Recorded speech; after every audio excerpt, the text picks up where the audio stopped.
I can't breathe. I can't breathe. George Floyd's last words, but they didn't die with him. They're still being heard, echoing all across this nation. They speak to a nation where, too often, just the color of your skin puts your life at risk. They speak to a nation where more than 100,000 people have lost their lives to the virus and 40 million have filed for unemployment, with a disproportionate number of those deaths and job losses concentrated in Black and brown communities.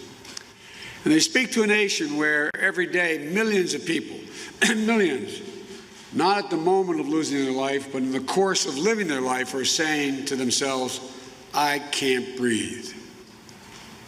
It's a wake-up call to our nation, in my view. It's for all of us, and I mean all of us. It's not the first time we've heard those words. They're the same words we heard from Eric Garner when his life was taken away 6 years ago. But it's time to listen to those words, to try to understand them, to respond to them, respond with action. A country is crying out for leadership. Leadership that can unite us, leadership that brings us together, leadership that can recognize pain and deep grief of communities that have had a knee on their neck for a long time. There's no place for violence, no place for looting or destroying property or burning churches or destroying businesses, many of them built by the very people of color who for the first time in their lives are beginning to realize their dreams and build wealth for their families. Nor is it acceptable for our police, sworn to protect and serve all people, to escalate tension, resort to excessive violence. We need to distinguish between legitimate peaceful protests and opportunistic violent destruction. We have to be vigilant about the violence that's being done by this incumbent president to our economy and to the pursuit of justice. When peaceful protesters dispersed in order for a president from the doorstep of the people's house, the White House, using tear gas and flash grenades in order to stage a photo op in one of the most historic churches in the country, or at least in Washington, D.C. We can be forgiven for believing the president is more interested in power than in principle, more interested in serving the passions of his base than the needs of the people in his care. For that's what the presidency is. The duty to care for all of us, not just those who vote for us, but all of us, not just our donors, but all of us. The president held up the Bible at St. John's Church yesterday. I just wish he opened it once in a while instead of brandishing it. If he opened it, he could have learned something. They're all called to love one another as we love ourselves. It's really hard work.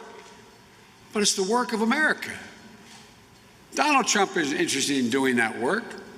Instead, he's preening and sweeping away all the guardrails that have long protected our democracy, guardrails that have helped make possible this nation's path to a more perfect union, a union that constantly requires reform and rededication.